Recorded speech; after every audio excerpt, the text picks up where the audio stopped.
Olá, começa agora mais um Alesp Conecta.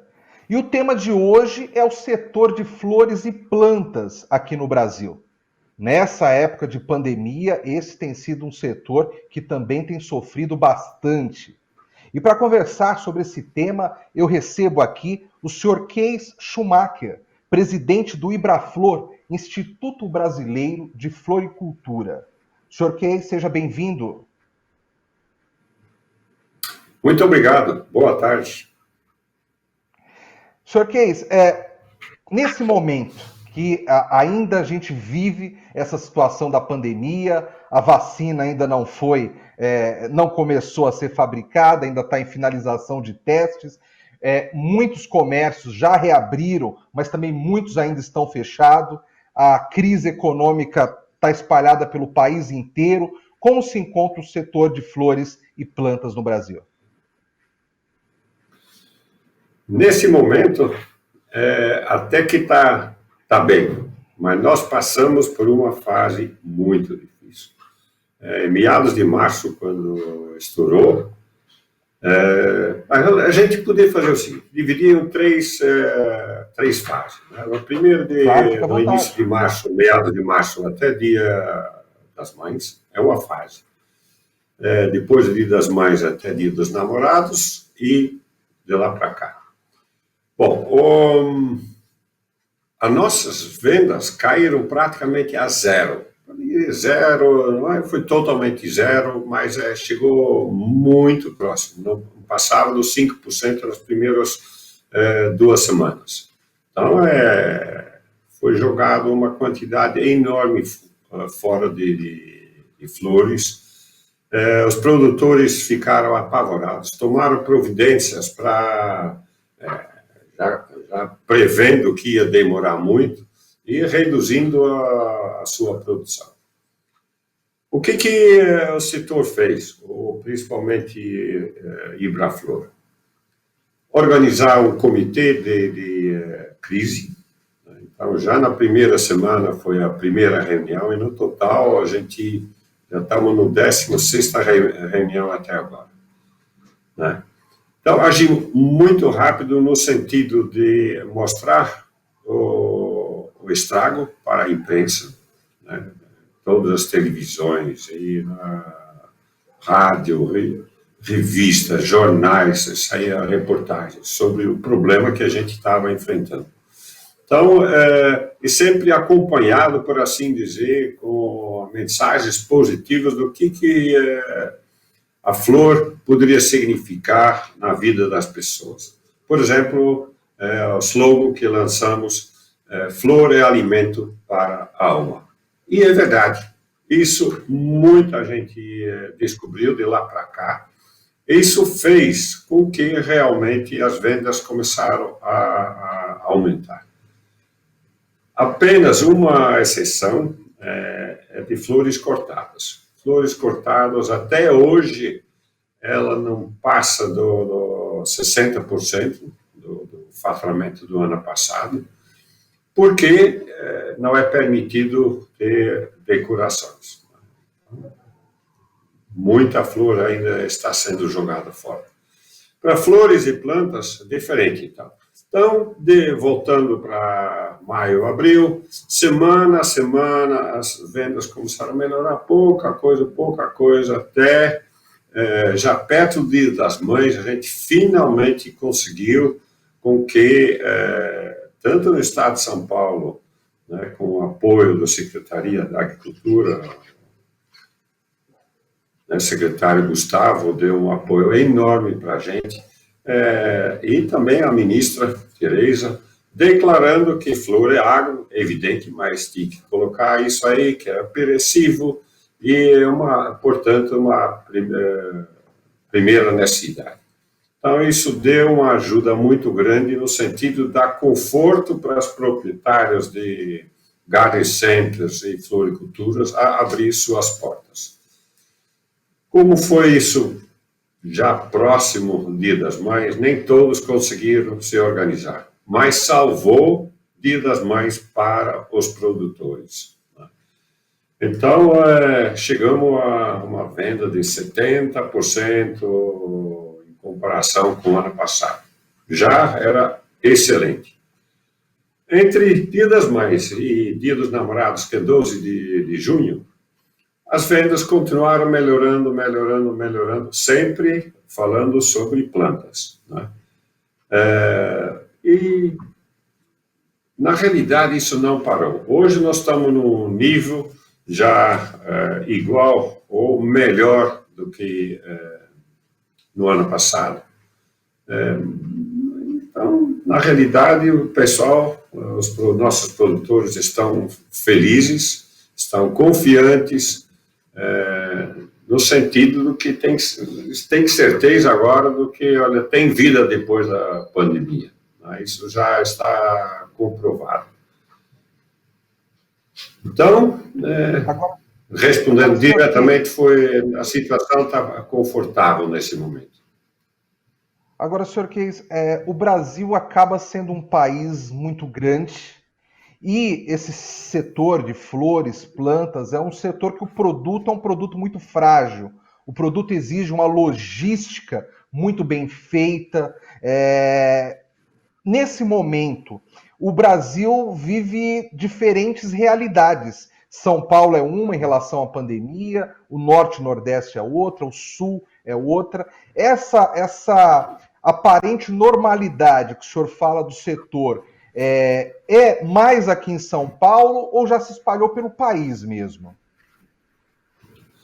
É pelo país mesmo, mas isso difere, como se disse, difere muito. Um momento aqui está melhor, outro momento é lá, avança, volta, faz não. Então, exige uma flexibilidade muito grande. Por que nosso setor tem uma flexibilidade enorme? Porque são atacadistas que levam para todo o Brasil.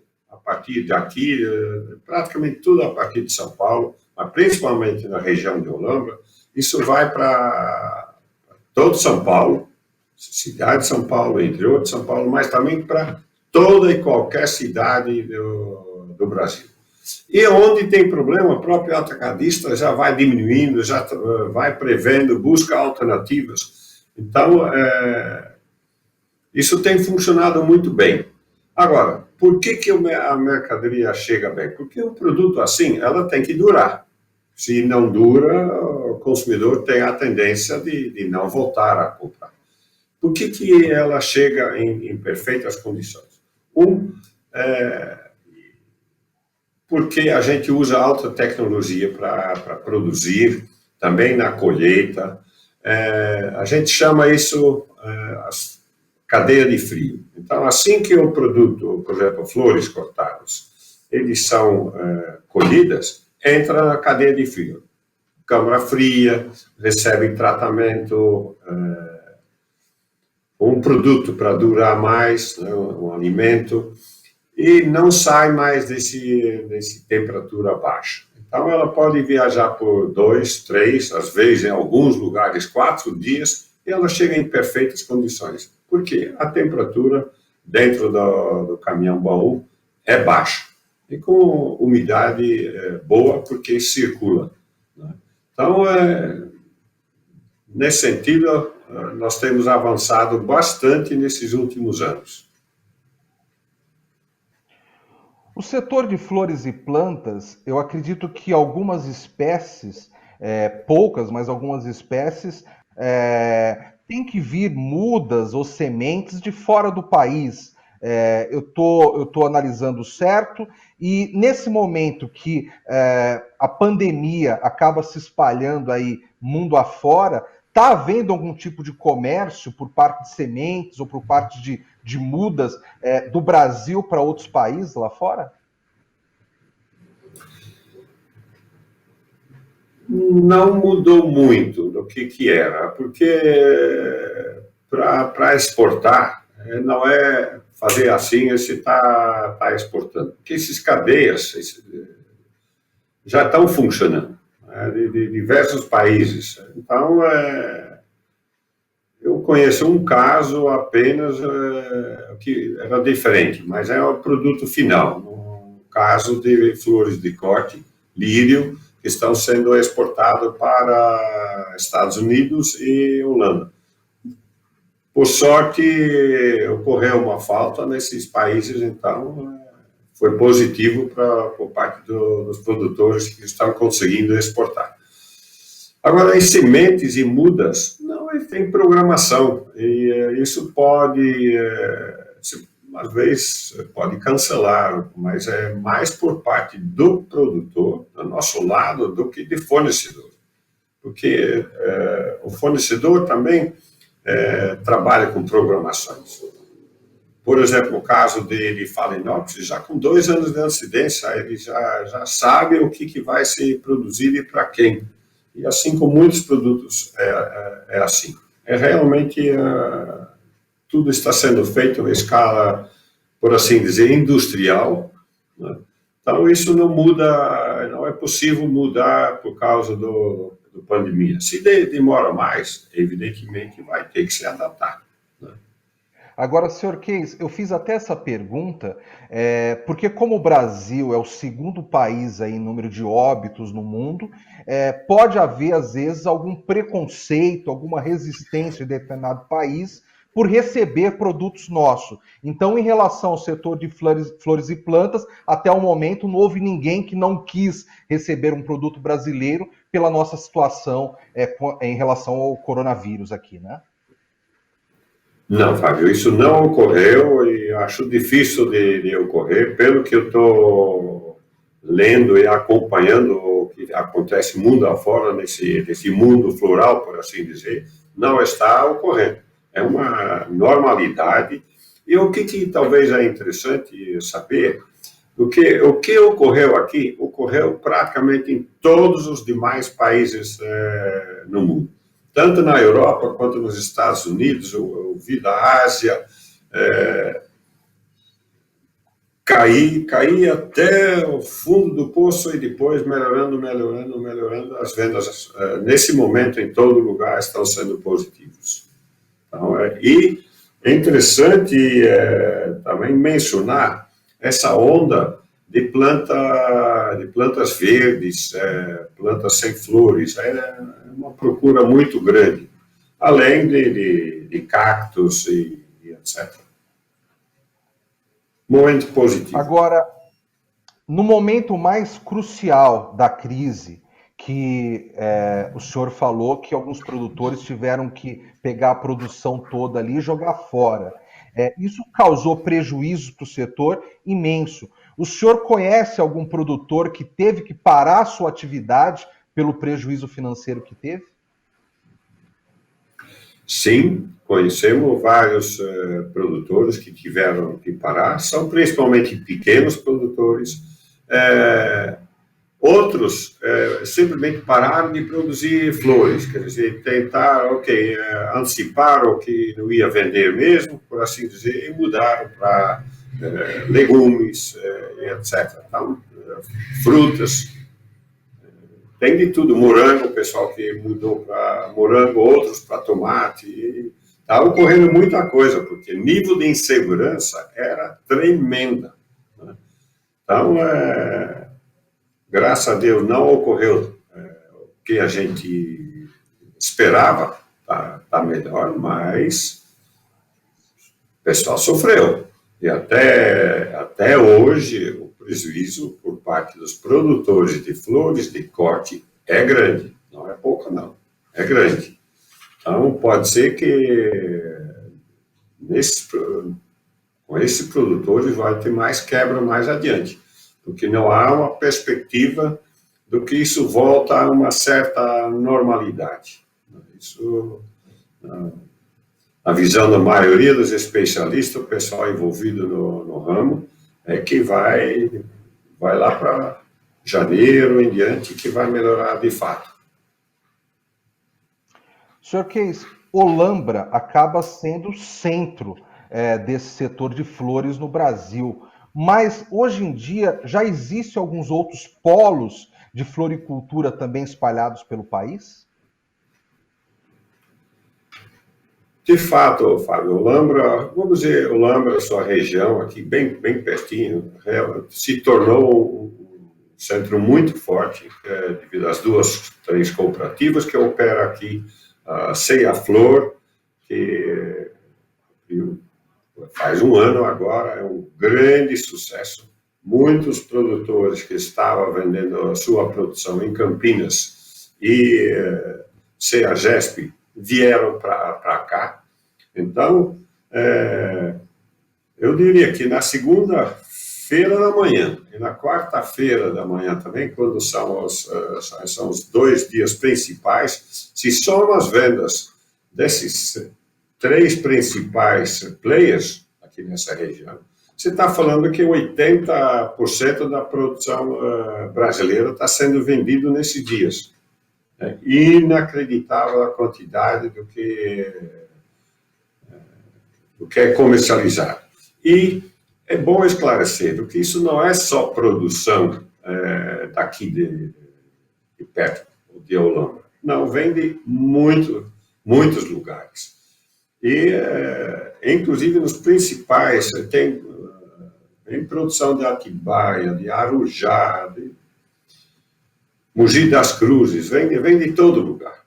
E também de outros estados, vem de Ceará, de Minas. Então, realmente, a importância de Olambra, sua região, é muito grande. E falando de importância, quais são os principais, qual é o principal mercado do Brasil? É a cidade de São Paulo. Qual é o segundo mercado? O interior de São Paulo. Então, é inacreditável a importância de São Paulo para nosso setor. Realmente é o motor. Passa de 50% do seu peso na parte comercial. E onde se mais vende flores? Que tipo de varejo? Nós estamos falando dos supermercados, nós estamos falando das floriculturas. Quem que mais comercializa flores? São exatamente isso aí. A floricultura, tradicionalmente, começou com tudo isso aí. Perderam um pouco terreno. Tem muitos decoradores hoje que já tinham floricultura, mas para fechar as portas estão só atuando nas ornamentações, nas decorações, né? E esse pessoal consome muita floriporte, são importantíssimos, por isso que o problema ainda está persistindo por falta desses eventos. Garden centers tem cada vez mais um peso importante, tanto para flores quanto para plantas. E os supermercados, o que você percebe do que o interesse aumentou muito de ter no seu pacote de produtos flores e plantas, porque é um produto bonito, atrai o consumidor, enfim, e o que é principal, dá um bom retorno para a superatacadista. Então, é o que foi positivo também, do que durante a pandemia, os supermercados ficaram abertos. Então, realmente, isso foi fundamental para que a situação não ficou pior do que foi, né? E no início, as vendas não foram tão significativas, porque a atenção do consumidor estava voltada para comes e bebes, assegurar que não ia faltar comida. Então, isso só começou a mudar depois de 15 dias, 3 semanas, aí, lentamente, começou a mudar o que eu descrevia antes. Sr. Keis, e uma coisa que eu acho bastante curiosa é que chegou um determinado momento também que as pessoas entenderam, até indo ao encontro daquela campanha lá que o alimento da alma, a flor é o alimento da alma, né?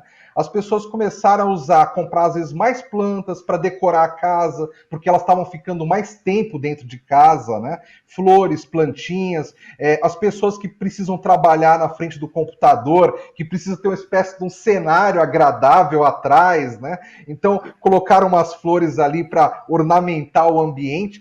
Então parece que aos poucos as próprias pessoas foram achando maneiras novas de utilizar as flores no seu dia a dia, né? Exatamente isso, Fábio. É incrível.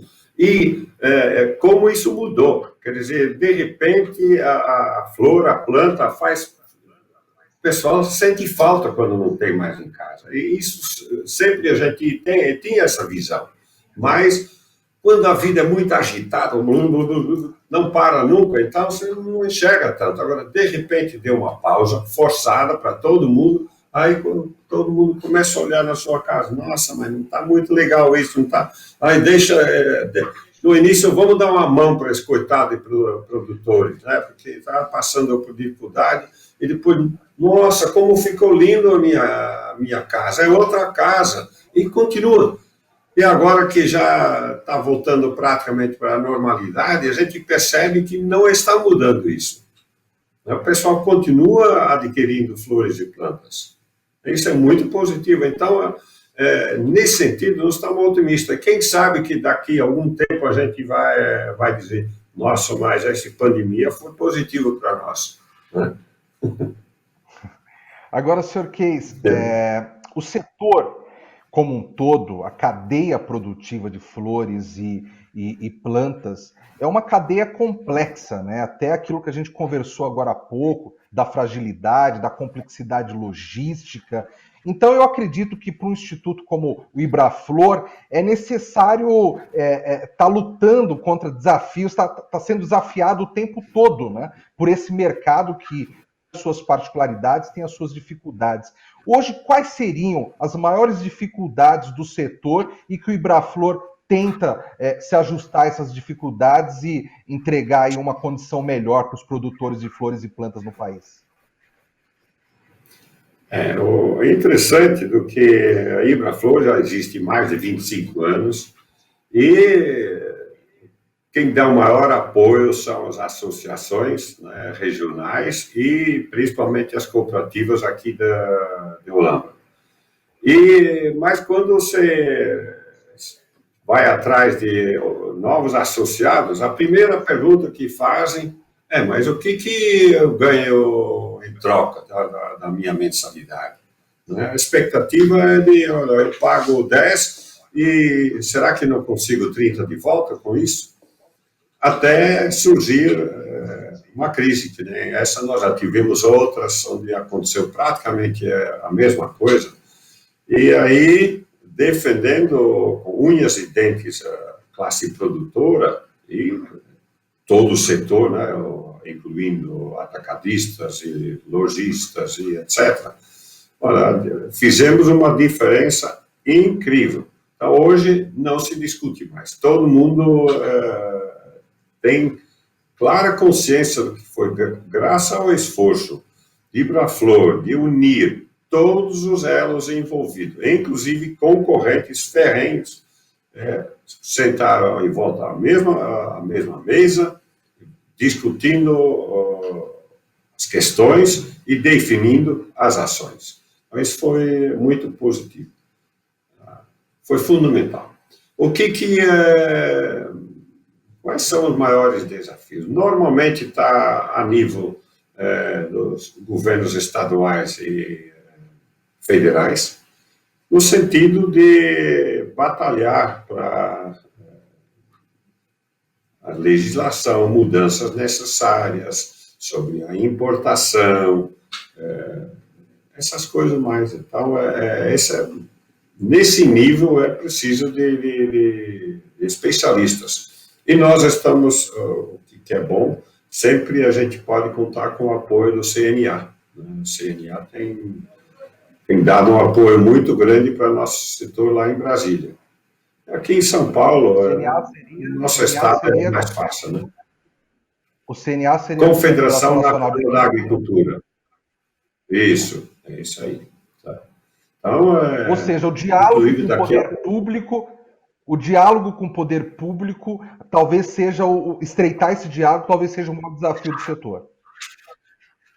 Sim, porque o Ministério, a Secretaria, não quer falar com produtores individuais, nem na realidade, nem com cooperativas. Prefere com um órgão que represente todo o setor. Então, nós somos esse órgão. Quer dizer, nós temos sócios de todos os estados brasileiros. Então, de fato, a gente representa o setor como um todo. Isso a interlocução tem ajudado muito. Então, a gente tem essa representatividade. Nós temos pessoal muito competente e sérios na liderança. Então, nós somos pequeno comparado com soja, com milho, com cana, mas nós somos pequenos, mas muito sérios, e nós temos obtido muito respeito dentro do Ministério por causa disso. Quer dizer, os assuntos que a gente traz é isso mesmo, a gente traz propostas sérias. Por exemplo, nós tivemos 10 dias antes de estourar a pandemia, nós tivemos com a ministra Tereza, e ela pediu, qual é o problema que vocês estão trazendo para mim? A gente respondeu, ministra, nós não temos nenhum grande problema, a gente não veio aqui para pedir, né? Só manter o contato, dar um alô, informar como é que estão as coisas, mas nós não temos pedidos específicos. Então, acredito que isso é muito raro, que o setor vai lá, não vem pedir, insistir, etc, etc. Agora, depois da pandemia, aí nós fizemos muitos contatos, insistimos muito, mas devemos reconhecer que o apoio que tivemos, tanto em Brasília, no Ministério, tanto em São Paulo, foi muito grande. E foi confortante, por assim dizer. Que bom ouvir isso.